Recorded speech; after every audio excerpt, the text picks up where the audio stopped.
हिरण्यकशिप ने कहा, रे मंदबुद्धि, तेरे बहकने की भी अब हद हो गई है।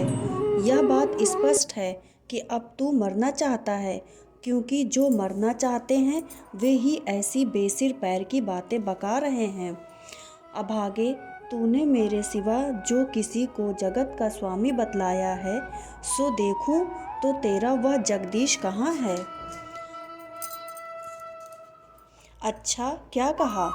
वह सर्वत्र है, तो इस खंभे में क्यों नहीं दिखता? अच्छा, तुझे इस खंभे में भी दिखाई देता है? अरे, तू क्यों इतनी डींगे हाँक रहा है? मैं अभी अभी तेरा सिर धड़ से अलग किए देता हूँ। देखता हूँ तेरा वह सर्वस्व हरि, जिस पर तुझे इतना भरोसा है, तेरी कैसे रक्षा करता है।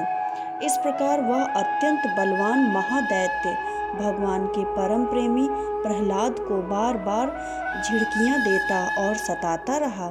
जब क्रोध के मारे वह अपने को रोक न सका, तब हाथ में खड्ग लेकर सिंहासन से कूद पड़ा और बड़े जोर से उस खंभे को एक घूंसा मारा। उसी समय उस खंभे में एक बड़ा भयंकर शब्द हुआ। ऐसा जान पड़ा मानो यह ब्रह्मांड ही फट गया हो। वह ध्वनि जब लोकपालों के लोक में पहुंची, तब उसे सुनकर ब्रह्मादि को ऐसा जान पड़ा मानो उनके लोकों का प्रलय हो रहा हो। हिरण्यकशिपु प्रहलाद को मार डालने के लिए बड़े जोर से झपटा था, परंतु दैत्य सेनापतियों को भी भय से कपा देने वाले उस अद्भुत और अपूर्व घोर शब्द को सुनकर वह घबराया हुआ सा देखने लगा कि यह शब्द करने वाला कौन है, परंतु उसे सभा के भीतर कुछ भी दिखाई न पड़ा। इसी समय अपने सेवक प्रहलाद और ब्रह्मा की वाणी सत्य करने और समस्त पदार्थों में अपनी व्यापकता दिखाने के लिए सभा के भीतर उसी खंभे में बड़ा ही विचित्र रूप धारण करके भगवान प्रकट हुए। वह रूप न तो पूरा पूरा सिंह का ही था और न ही मनुष्य का। जिस समय हिरण्यकशिपु शब्द करने वाले की इधर उधर खोज कर रहा था, उसी समय खंभे के भीतर से निकलते हुए उस अद्भुत प्राणी को उसने देखा। वह सोचने लगा, अहो, यह न तो मनुष्य है और न पशु, फिर यह नृसिंह के रूप में कौन सा अलौकिक जीव है।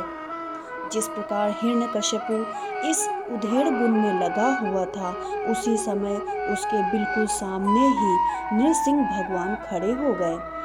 उनका वह रूप अत्यधिक भयावना था। तपाए हुए सोने के समान पीली पीली आंखें, जम्भाई लेने से गर्दन के बाल इधर उधर लहरा रहे थे। दाढ़ें बड़ी विकराल थीं। तलवार की तरह लपलपाती हुई छुरे की धार के समान तीखी जीभ थी। टेढ़ी भौहें से उनका मुख और भी दारुण हो रहा था। कान निश्चल एवं ऊपर की ओर उठे हुए थे। फूली हुई नासिका और खुला हुआ मुंह पहाड़ी की गुफा के समान अद्भुत जान पड़ता था। फटे हुए जबड़ों से उसकी भयंकरता बहुत बढ़ गई थी। विशाल शरीर स्वर्ग का स्पर्श कर रहा था। गर्दन कुछ नाटी और मोटी थी, छाती चौड़ी और कमर बहुत पतली थी। चंद्रमा की किरणों के समान सफ़ेद रोएं सारे शरीर पर चमक रहे थे। चारों ओर सैकड़ों भुजाएं फैली हुई थीं, जिनके बड़े बड़े नख आयुध का काम देते थे। उनके पास फटकने का साहस किसी को न था। चक्र आदि अपने निज आयुध तथा वज्र आदि अन्य श्रेष्ठ शास्त्रों के द्वारा उन्होंने सारे दैत्य दानवों को भगा दिया।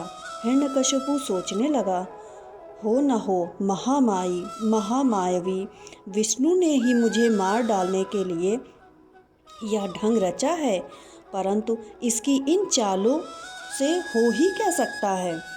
इस प्रकार कहता और सिंहनाद करता हुआ दैत्यराज हिरण्यकशिपु हाथ में गदा लेकर नृसिंह भगवान पर टूट पड़ा, परंतु जैसे पतंगा आग में गिरकर अदृश्य हो जाता है, वैसे ही वह दैत्य भगवान के तेज के भीतर जाकर लापता हो गया।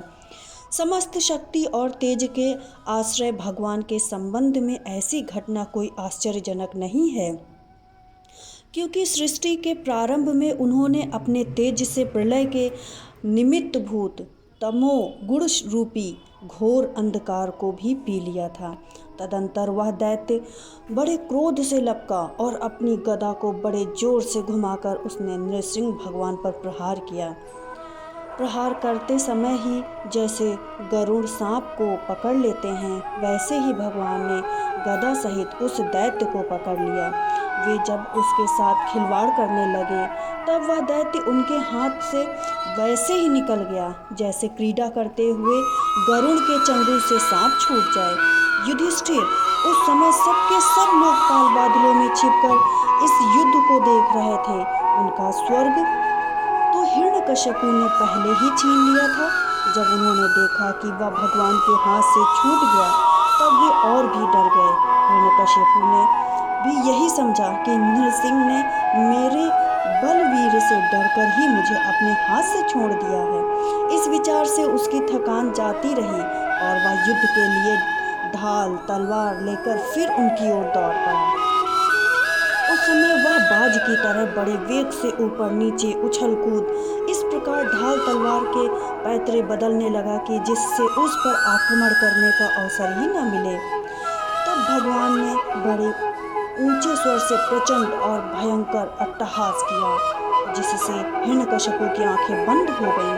फिर बड़े वेग से झपट कर भगवान ने उसे वैसे ही पकड़ लिया जैसे सांप चूहे को पकड़ लेता है। खरोंच नहीं आई थी।